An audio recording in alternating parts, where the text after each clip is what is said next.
Assalamualaikum warahmatullahi wabarakatuh. Anak-anak semuanya sehat? Alhamdulillah, alamin. Sebelum pelajaran dimulai, marilah kita berdoa terlebih dahulu. Robbi zidni ilma warzuqni fahma. Amin. Anak-anak, pada kesempatan kali ini Bu Guru akan menyampaikan materi pada tema 4, subtema 1 tentang globalisasi. Sekarang kita hidup di era globalisasi.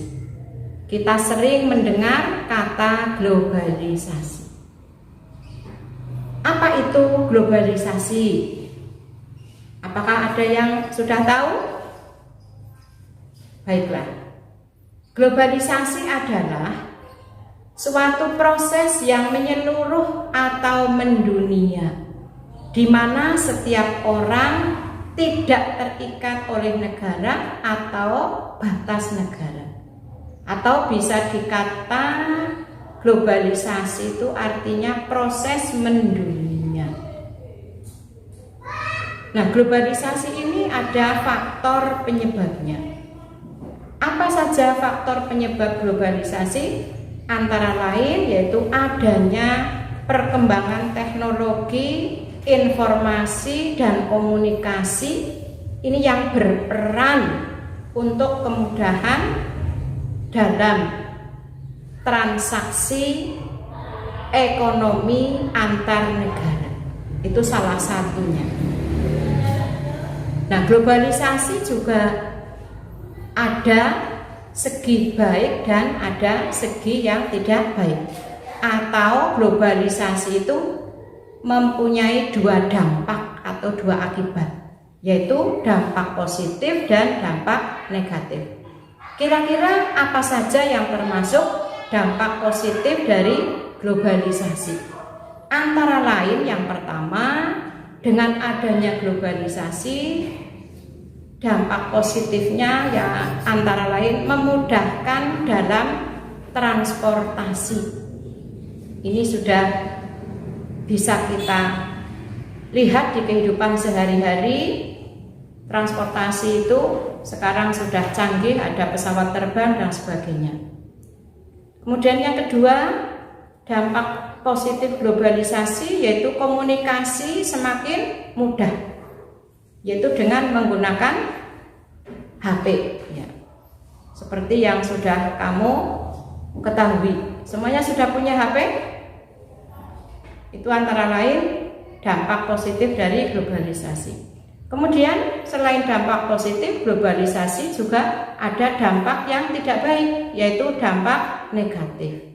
Apa kira-kira dampak negatif dari globalisasi?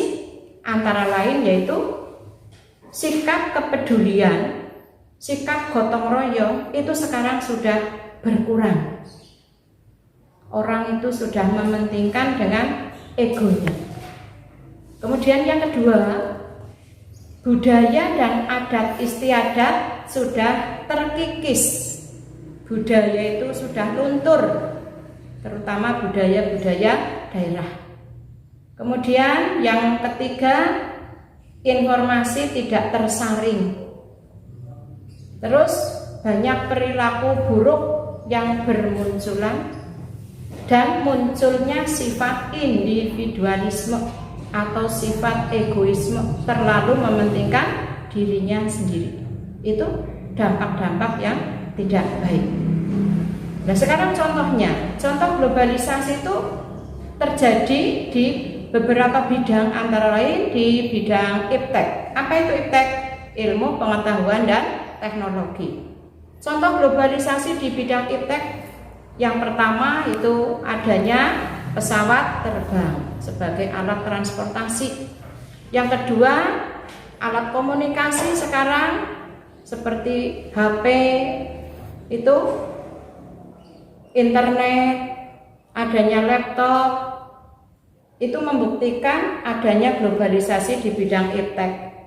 Kemudian layanan transportasi sekarang itu menggunakan online, jual beli online. Kita dimanjakan sekarang, dipermudah. Ingin membeli sesuatu tidak perlu kita pergi ke supermarket, ke mall. Kita bisa belanja dari rumah, bahkan bisa belanja dari kamar, di atas kasur sambil berbaring dan sebagainya. Itulah contoh globalisasi di bidang iptek. Terus contoh globalisasi di bidang yang lainnya, di bidang ekonomi itu adanya ekspor dan impor. Globalisasi di bidang politik, terbentuknya organisasi internasional dan sebagainya. Nah, kemudian berikut ini ada hasil-hasil produk yang sudah mendunia. Di antaranya yaitu yang pertama batik. Batik ini produk dari negara kita sendiri, yaitu negara Indonesia. Kalau karpet ini hasil dari negara Turki. Jam ini hasil dari negara Swiss. Kemudian kalau Cina terkenal dengan mainan anak. Kemudian mobil-mobil yang sekarang beraneka merek ini hasil dari produk negara Jepang. Kemudian boneka ini dari negara Tiongkok. Kemudian susu dari negara Selandia Baru. Demikian tadi anak-anak untuk materi pada hari ini. Nanti kamu akan Bu Guru beri beberapa pertanyaan. Pertanyaan yang pertama, apa yang dimaksud dengan globalisasi? 2. Sebutkan 3 dampak positif dari globalisasi. 3. Sebutkan 3 dampak negatif dari globalisasi. 4. Sebutkan 3 contoh globalisasi di bidang iptek. Nah, kalian jawab 4 pertanyaan ini, semoga semuanya bisa menjawab dengan benar.